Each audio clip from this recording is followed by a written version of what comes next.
What's up, guys? Sub-Zeric here, back for another VOD review. Today we are doing an interesting VOD review because this is a comp that I've heard tale of. I've heard people talk about a little bit, and I think it's starting to pick up more steam. And I'm sure there's a ton of you out there who, you've heard all of this stuff about this comp, the Samira comp, the strategist stuff, and you're like, I don't want to play that, it's so cringe, I want to play something else. And so I wanted to give you guys some other comps to potentially play that I think might be quite, underrated in the meta. Stuff that can actually, cap out very, very high as well, but is, obviously way less contested than something like a Samira where tons of people are rolling down every single game for it. So we are watching Riri today. Riri is a Japanese player, very high ranked in the Japanese server. I think around rank 20 right now. So just a very, very solid Japanese player, decently big streamer. Ooh, you can see on Riri's face, he did the thing. You're not supposed to pick up the orb, but it's so hard to,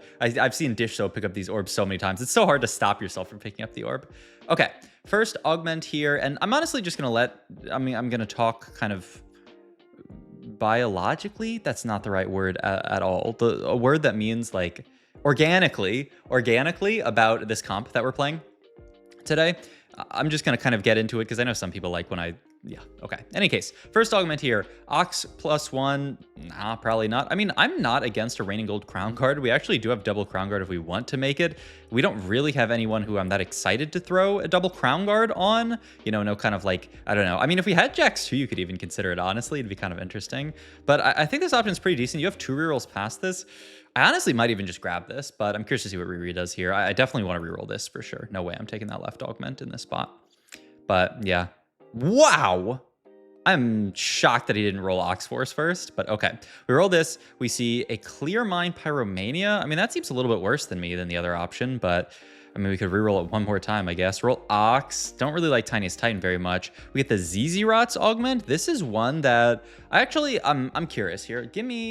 Let me see what Dish Soap's tier list says, because I feel like this augment, it's called Swarm, something Swarm, Void Swarm. He's got an A tier. So this is an augment I always see people rate this augment like I remember YBY1 rated this augment insanely highly. He took this, he played like an AP fast 8 fast 9 type game. This was the last set, maybe even, yeah, this was the last set, and he just played an amazing Void Swarm game, and I was like, this augment seems so good. And then I see people constantly put on tier list, not in like the S tier, but in like the A tier, sometimes even lower than that depending on the tier list. But I mean, we'll see here. I think we probably have to reroll right side here. We get Clockwork Accelerator, and I would go this. I mean, it's attack speed and AD, they scale with each other.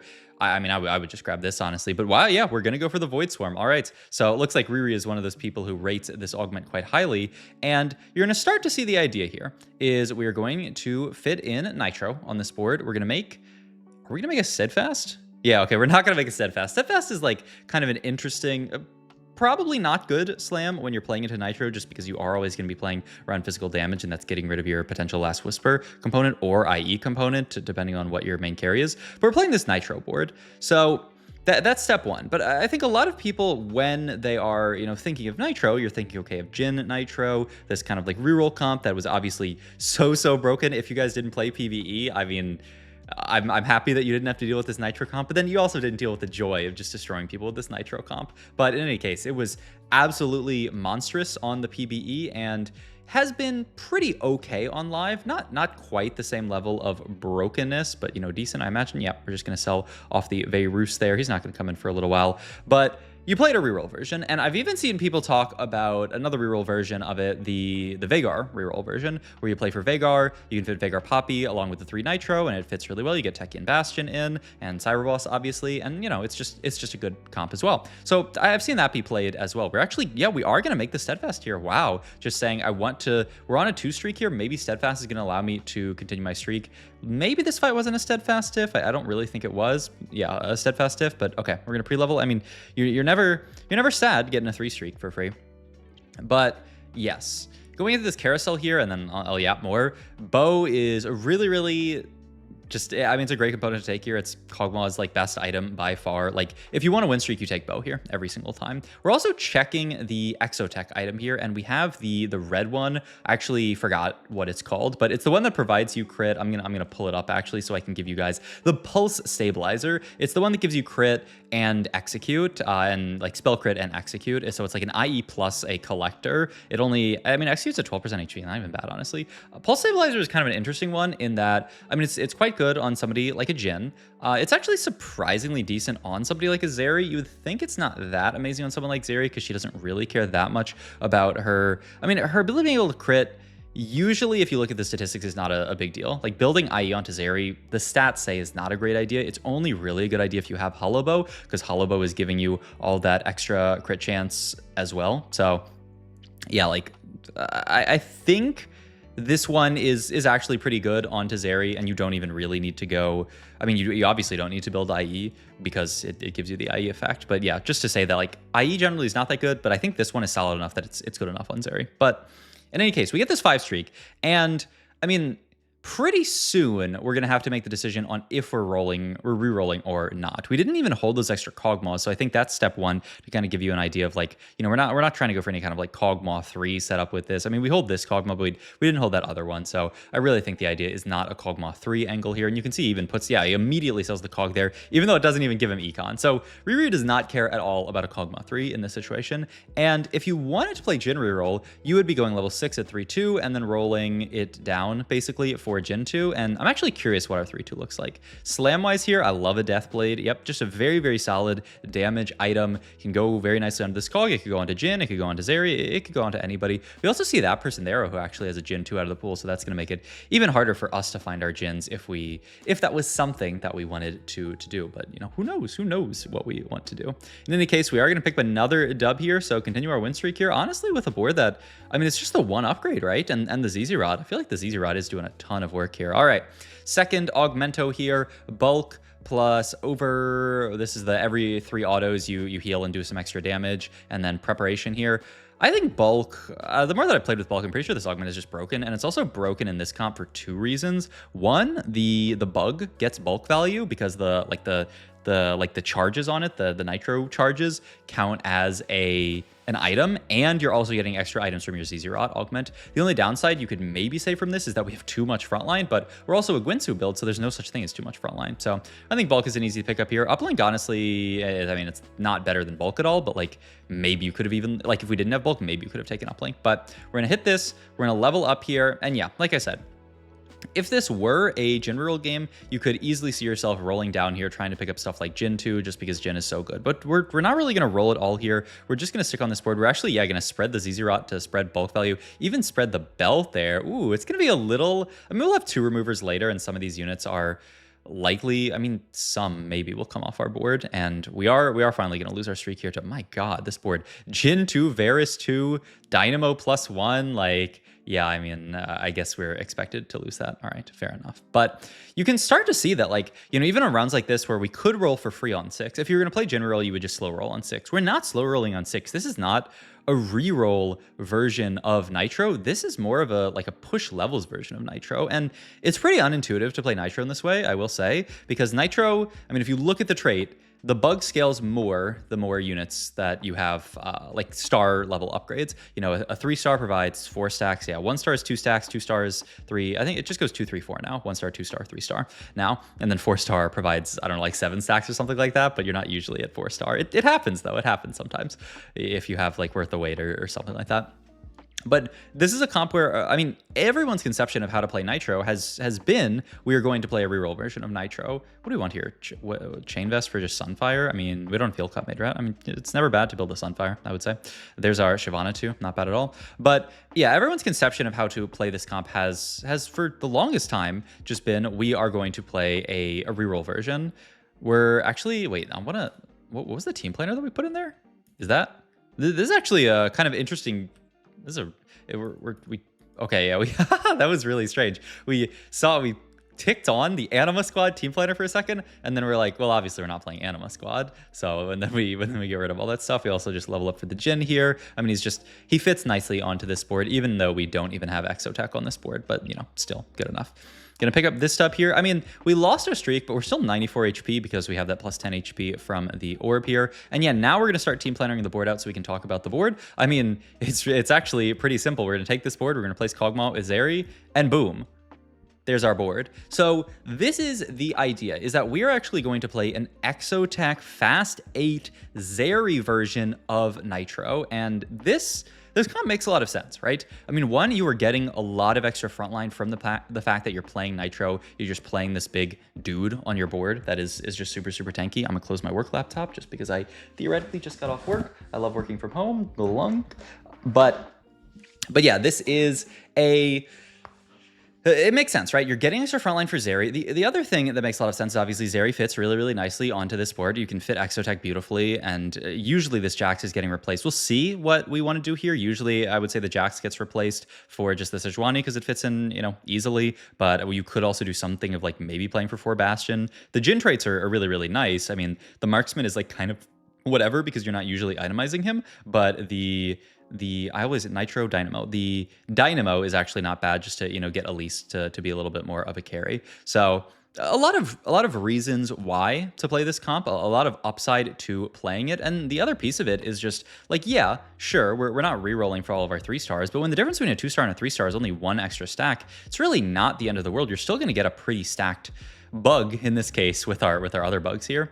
Gonna make the second Gwinsu's because I mean it's one of Zeri's best items. The only kind of question here is, I mean, yeah, you have Gwinsu. Where are we going to put this Exotech item? Are we going to just go Gwinsu Exotech item on Zeri? Or are we going to go Gwinsu Deathblade? I mean, we'll see what our spot wants to be here. But yeah, I mean, I love the bulk in this spot as well, just because bulk seems so broken with the fact that you have Nitro and you're getting all this extra frontline. So I mean, it makes sense. It makes sense as a line, and I want to see how this game goes. We're also holding on to some extra Exotechs here. I don't think we actually need the extra gold from something like a reinforcement, and we get plus 6 gold from something like this anyway. I wonder if you do ever even just take this. I mean, it's stats to your board. It's just AD and AP is the only downside. No, actually, no, that's the silver version. I'm thinking the gold version does still have the HP. Okay, but oh yeah, I mean, I actually would consider this, but I'm curious. We're just gonna reroll because there's a lot of upside. Oh, pair of 4s here. 404 HP. I mean, you just play this and you play the other dude. It's 404 HP and 24.4 attack speed. Attack speed is like not insane. I mean, getting starting attack speed is not bad. The only big thing is we definitely need to find a Zeri and a Sejuani is the other one that we would ideally want to fit here, I would think, unless there's something else. There's the Sedge though. Boom, get it onto the board here. We can eventually get out of this Jax because, you know, we have so many units that we can fit in. And yeah, we are going to actually put the, no, it's not. I have it open. Pulse stabilizer. I don't know. It's just, I don't think it should be called a stabilizer if it's like killing you, but I mean, I guess it's a, whatever. In any case, we pick up the dub here and we're still stacking our dude. That's the other thing that I wanted to talk about in this comp is that, ooh, Renekton here. I mean, this could be, yeah, you could just do something like this, just like I was talking about. You could play for 4 Bastion as your max cap. I kind of like this a lot. We're going to take a bite out of the ZZ Rot, actually. Wait, this makes a lot of sense. It's kind of free HP. You don't really care about the ZZ Rot's HP that much, and it's got a solid AD, and it's going to continue to scale up through the rest of the game. Like, taking a bite out of a stage 5 ZZ Rot is actually going to be, like, really, really gross. But the other piece of it that I think makes a lot of sense, and you saw it this game, is this comp does a fantastic job at win streaking. Like, you can very easily win streaks through stage 2, stage 3 with this comp, but playing into the reroll version, I feel like almost artificially caps you a little bit lower because you are looking for like a 2-star 3 cost or a 2-star 2 cost or 3-star 2 cost in Jhin and some 3-star 1 cost that really do like nothing. Like oftentimes when you're rolling for this comp, you're playing a lot of stuff that just does nothing, right? Like who really cares about getting a 3-star Kindred? Sure, it accelerates your scaling by 1 stack per turn, but it's really not a big deal. And stuff like Nidalee as well, you're really not often that excited to hit 3-star. So I think playing this in more of just like a tempo fast 8 version than playing around the Zeri, I mean, we're honestly going to go fast 9 here because of how strong we are. And I think this is very reasonable. This could be kind of like the AD version. I mean, I know people are going to get upset if I say this is the AD version of the Samira comp. And obviously things are very different. We played this from a win streak, but it's a similar kind of idea where you're actually very, very stable on level 8 if you hit some very crucial units. Just, I mean, one Zeri and one Sejuani really spiked us, and then you can play around your other 2 stars. And yeah, we're not We hit one Zeri, one Sedge, and we're saying, okay, we're good enough. We're going to push 9 here and play for high cap. And you have to play high cap this set, right? If you're playing for low cap, you are just inviting death because everybody is capping around. I mean, like this person has the Annie, they have the Viego already, they have a Renekton on their board as well, actually. That's kind of interesting because usually you don't fit him on the board, but maybe the Japanese players are playing this a little bit differently from NA players. I don't know. But Zeri flying around the board, the only downside is like not having armor shred on this board. We built Sunfire, but we don't have armor shred, right? Yes. The only armor shred we would have had is Jhin, but one, that's very unreliable, and two, I mean, we got rid of the Jhin because 4 Bastion is just such a nice way to cap, especially with the Renekton. Lets you play a 5 cost. The other nice 5 cost that you can fit on this board later is obviously the Bunny, Aurora, just because she is a Dynamo unit. So a lot of good stuff that can cap out your board. I don't imagine we're making this Z2. I'm not really sure why we're holding it. We do get the LW if we want to make it. I don't love LW as much as something like an Evans Shroud in this build, but you can still make it. Do you make it on Renekton? Oh, wow. Okay, he just says who cares, and he makes PT. Wow, no regard for armor shred on this board. A little shocking to me that we actually deprio armor shred this highly. I feel like that's a mistake, but maybe there's some reason why he just says this board doesn't need armor shred. I mean, there's no like secret source of armor shred on this board, right? That I'm missing. Renekton has heal cut actually, but not armor shred. None of these other frontliners do. But okay, we're gonna level here. We're gonna roll it down. We do pick up the Aurora like we talked about. We're looking at throwing in probably one of these Urgots and eventually an Urgot too. And I mean, look at how well the board caps. I mean, the Samira board, it plays more 5 costs usually. 3 5 costs, right? Is there a 4th one that the Samira board it plays? It's just Kobuko and the Samira and the Viego. Yeah. So that board plays 3 5 costs. This board plays 2 5 costs. Theoretically, I mean, you can kind of call it more because we're throwing in a 5 cost, but that's a little bit fake. But yeah, I mean, we're just playing the Aurora plus the Renekton here. But yeah, I don't think there's. I mean, I think this is just the board. I think this board makes a lot of sense. Thinking about taking out the Bunny, yeah, I don't think you just take out the Bunny. I think you just play this board, and I mean, you look for upgrades. We're holding these Zayas to, this must be to Denia, a Zaya 3 player, right? So I've been looking around at stuff. This guy, I mean, wait, we're not denying a 3-star Zaya, we're denying a 2-star Zaya. Does this guy have something against this dude? I mean, it's optimal to deny them because it's free. I mean, there's no downside, but man, that's rough to deny somebody Zaya 2. It's not like it's even like Annie's I could see holding just because, you know, of the worldwide hate for it, but just getting stuff off the Zaya, I mean, that's so tragic. I do wonder if it was ever just, the idea was LW is going to be so fake here that I'm not even going to build it. The only thing that matters is even Shroud. I wonder if you, I mean, it's kind of hard to delve into the stats. I mean, you could do it. Let me pull something up actually and see if I can. Don't do this. Even Shroud, Last Whisper.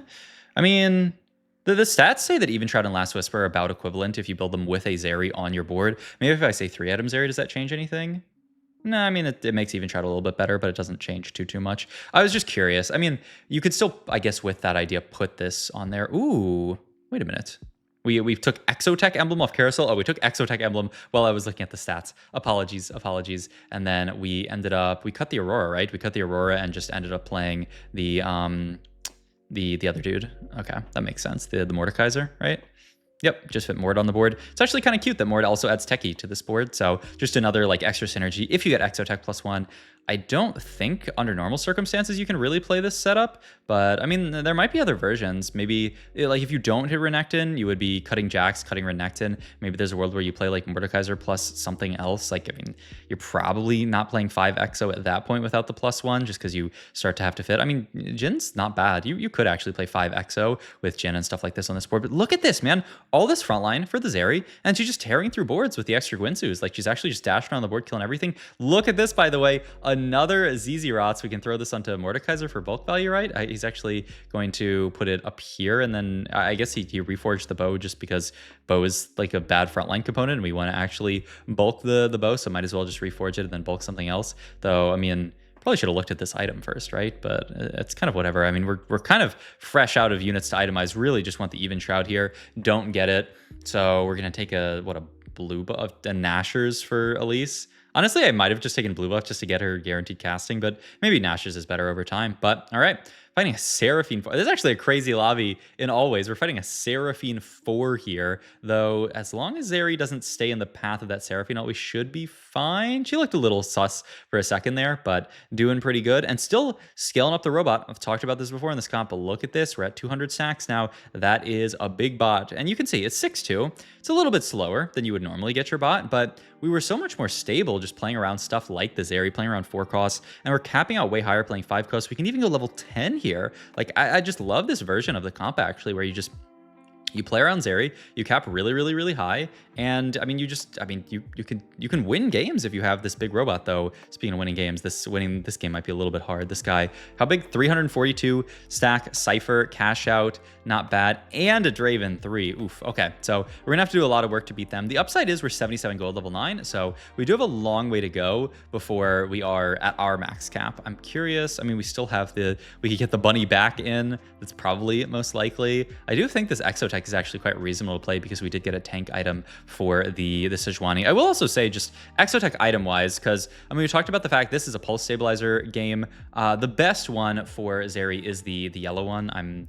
It's called, can I remember the name of it? It's called Flux Capacitor. Is that what it's called? I believe that is what it's called. If I type in Exotech, it doesn't filter for them. Okay, fair enough. But yeah, I mean, it's called Flux Capacitor, I believe. All right, so yeah, I mean, that is one of the best ones on Zeri, just because of the fact that, I mean, she autos a bunch. It's tailor-made for her. Aside from that, you know, Pulse Stabilizer is the other good one, and then the other ones are pretty bad. I've seen people even play Zeri from Hollow Bow and Hyper Fangs.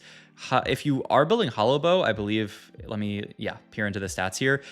I'll pull this up real quick, by the way, as we're winning this fight against Clone, as our board is capping out disgustingly highly. But the other thing to talk about is that if you have Hollow Bow on Zeri, you do really want to build an Infinity Edge, like I talked about earlier, basically. But yeah. All right, winning fights though, made it to level 10, got the Aurora in. We actually have a Warmog sitting on our bench here on this dude. This is so funny. And we're gonna spread items one last time, give him a good spread. And we haven't actually, like, our reel has not fight this guy's reel for a while, but we'll see actually if we can win. We still have Renekton 2 to find, so if we lose, it's not the end of the world, but obviously winning is better than losing usually in TFT, though I guess this meta puts that to the test. I mean, the Zeri doing a lot of work. Renekton tanky for a while. It's pretty close with the Draven, but I think we got it. Yep, it's a dub for Riri on this fast 8, almost, I mean, basically fast 9, basically fast 10 Nitro comp with Zeri. I mean, I don't know. It's just such a cool version of the comp that I think is running kind of like under the radar. And so I wanted to share it with you guys, especially if you want something to play that's not this, you know, strategist comp. So hope you guys enjoyed today's video. If you did, please like, comment, and subscribe. Check my Twitch. I'm going to be live right after this video goes live. So go check me down below. Check my Metafy if you want coaching on the new set, if you want a head start. And yeah, I'll see you guys in the next video. Bye.